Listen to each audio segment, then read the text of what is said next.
Hi, hi. Okay, so in this episode, we are going to talk about getting back on track. So it's fall right now, and a lot of people are thinking about getting back to routine or just reworking schedules after a busy summer or perhaps coming off of a vacation.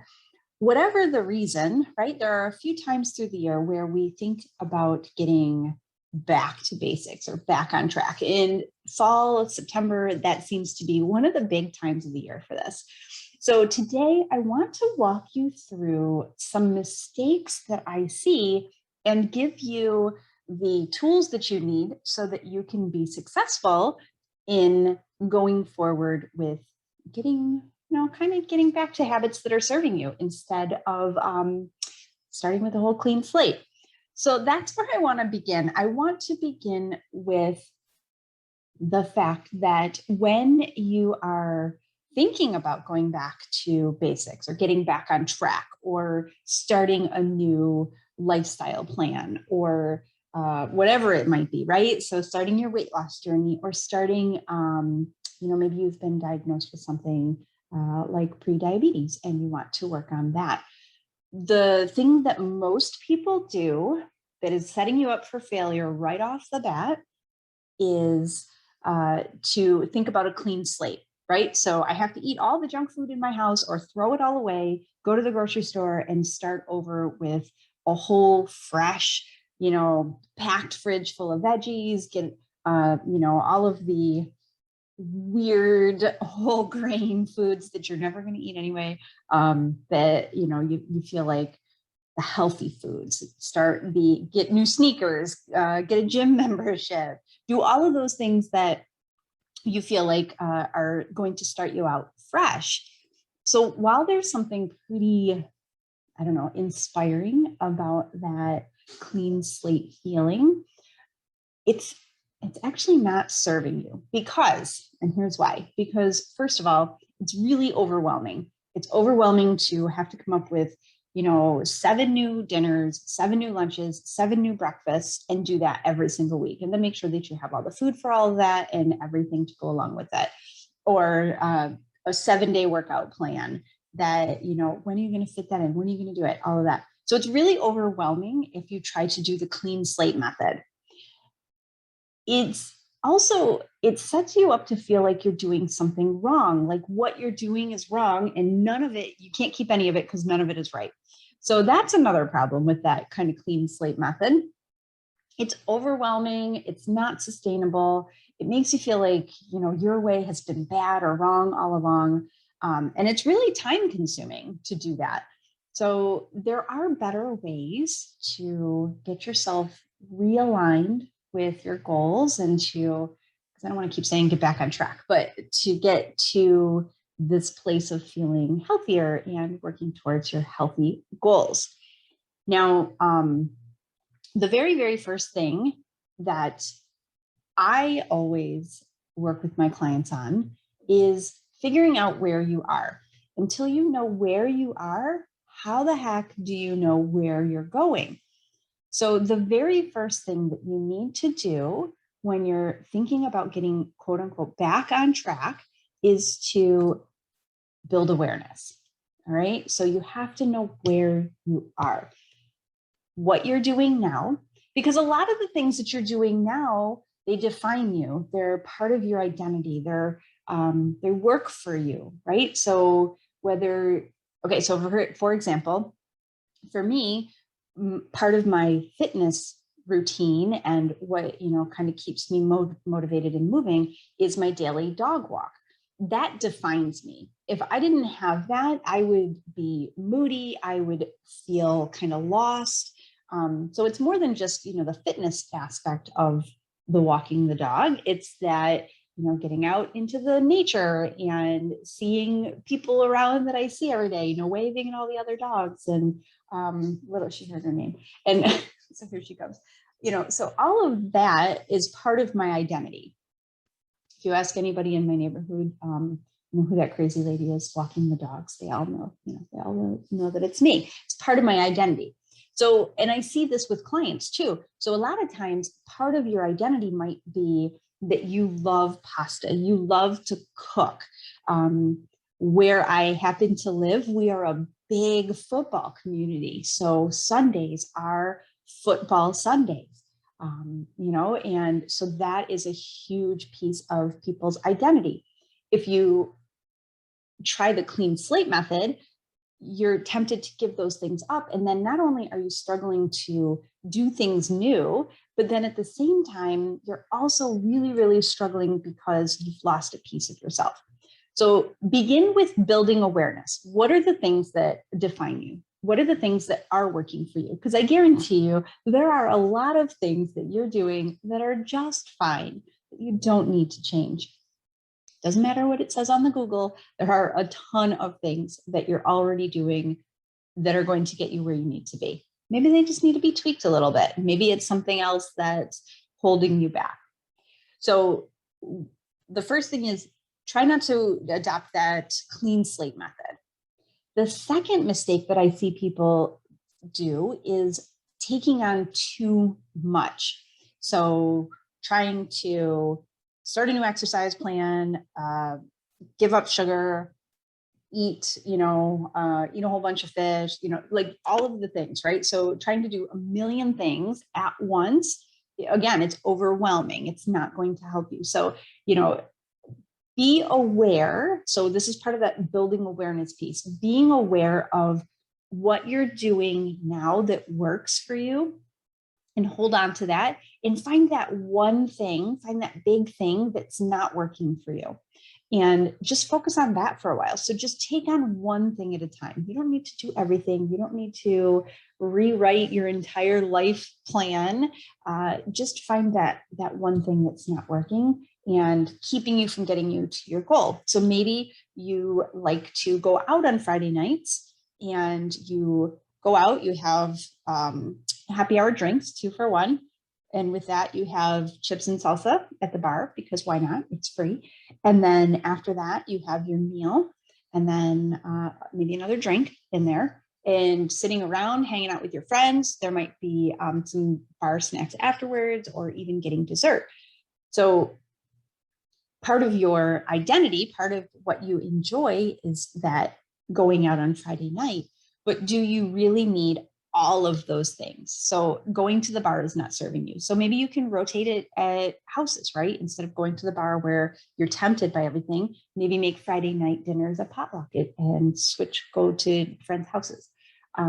Or the other thing you can do is, make more conscious choices when you're at the restaurant. So maybe one drink, it's 2 for $1. So maybe one happy hour drink, and then it's water for the rest of the night. Maybe you don't have mindless munchies. Maybe you just eat the meal and skip the munchies. Ask them to not even bring them. So there are a lot of things that you can do, that are going to keep you there. But knowing what is working for you, knowing the one thing, and then starting small is the first part to really getting where you want to be. Okay. The second part is trying to go too fast. So it's super frustrating when you're trying to lower your A1C and you have to wait 3 months to get results. You're doing all of this work and you're literally seeing no feedback. You're not getting any feedback at all. The scale's not budging. You don't know if your A1C is coming down. That's a metric for diabetes and pre-diabetes, for those of you that aren't familiar with that phrase. So, maybe you want to jump ahead, right? You want to see results faster. So this is just human nature. We try to do things way faster than we can actually see sustainable results. So slow your roll and find little things that you can win at in the meantime, right? So like I said, the A1C, you can't test for more. It doesn't really show you good data for testing more than every 3 months. So maybe instead of that, maybe you just, track your blood sugar every day, right? If it's weight loss, you may have a 6-month goal to lose 10% of your weight, which is really sustainable and really realistic for most of us. But instead of looking at that 10-pound weight loss or, 15-pound weight loss, maybe you look at, okay, what can I do this week that's going to get me in that direction? So, maybe weighing once a week, or I'm not really a fan of the scale. So, if you are also on team, no scale, then maybe something along the lines of tracking how many servings of fiber you have or how many fruits and vegetables you eat every day. Really small, little teeny tiny things that you can do to build that awareness. And then the part of that, going too fast, is also the unrealistic expectations. If I had a dime for every person that a consult told me that they wanted to lose 50 pounds by summer or 50 pounds by the next season, I could retire. And I wouldn't need to keep doing all of this. So, be realistic with your expectations. In military life, we call that managing your expectations, right? So keeping things really realistic and, trying not to bite off too much, more than you can chew. So keep in mind that there are a lot of ways to get back on track. But if you want to stop the cycle of getting back on track, finding this way of being sustainable and just living a life that includes things like happy hour, includes things like vacations, and gives you room for doing things in the summer, then you can focus on things like cleaning out your closet in the fall instead of trying a new diet plan. Okay, so if you're watching this on the video, you can see that I have this little AHA, right? AHA. If you're listening on the podcast, you can just envision the words or the letters AHA. And A stands for awareness. So when I am working with my clients, we go through this kind of framework of strategy to get you towards your goals. The first piece is awareness, right? So building that awareness, that knowing who you are, where you want to go, and where you're starting. The very first thing that you need to do if you want to change something is to know where you are beginning, knowing where you're starting so that you can then make tiny tweaks that you can take action. Okay. So today, all about awareness, all about how we are going to do that. And of course, in next episodes, I'm going to also talk about habits and action, but let me tell you how to get started with this building awareness. So this is a huge piece of how I help my clients. This is a huge piece of all of my programs and everything that we do with the mindful eating. And the reason is because it works. So if you want to start at the beginning is that awareness piece. And there are a ton of ways to do it. I mean, everybody has their own kind of, everybody has their own method, right? You might be a writer, so keeping a food journal, which is not the same thing as a food log, but a food journal. And I talk about that in a lot of other episodes. And, I talk about that all the time. So a food journal is definitely something that you could begin with. You could take up meditation, which really helps you to turn inward and start to notice the things that are going on in your body and in your habits. You can start super simple and just breathing before eating, right? Taking 5 or 10 breaths before you eat each time. You can work with me or an accountability coach, somebody who's just there helping you out, looking over your shoulder, giving you that encouragement and taking a look at things that you might not see, which is really huge. So there are a ton of ways to build awareness, and I am going to put in the show notes a link to a journal that I created for this purpose. It is free for you, so go ahead and download that and get started. I give you a couple of different activities in there. Maybe one will jump out at you. And so there's that. And then if you want to learn more about how putting all of this in action works, I'm also going to put a link down there for my free workshop that I'm doing. If you're listening to this live, it is going to be a live workshop. If you're listening to this after September, it will be recorded and you can grab it. So I will put that show note up there, and there that link there in the show notes, and you can grab that if you want to come to that workshop and learn more about how this AHA method works, how you build awareness and what you do with those habits and how do you take action. I'm going to show you all of that. But that is it for this episode. Okay, so if you are going to take action and you are thinking that, I'm going to get started, I'm going to start on a new routine or a new plan, and you don't know where to begin, you begin with building awareness. Now, keep in mind that building awareness takes time, okay? And it happens every single day, and it takes a long, long time to get into. That wasn't very encouraging. That's not what I meant. You can build awareness every day, but it's a long-term kind of strategy, and you'll come back to it. It'll always be a tool there for you. And that original building awareness stage, give it about a week, right? So depending on what your work week looks like, 7 days, 10 days, usually enough time, and do nothing. Do absolutely nothing except for just pay attention. Don't be judgmental.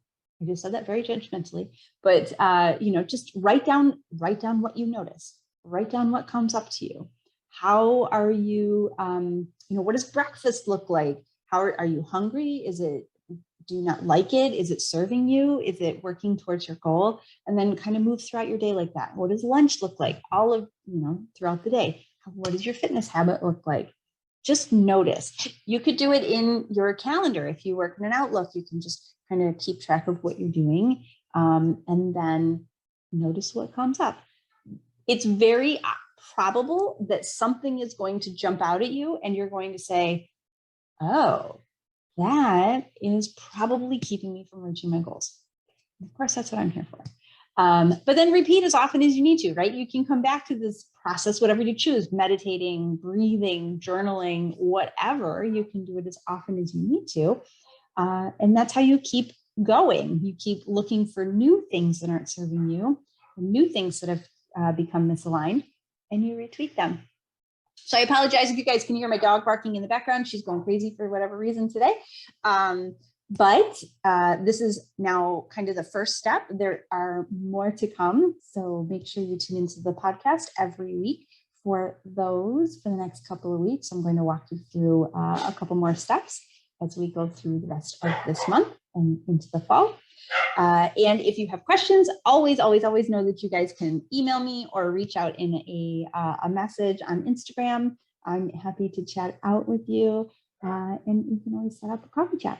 So that's all I have for this week, and I hope to see you in the live workshop in a couple of weeks, and have a fabulous fall, my friends, and I will talk to you again next week.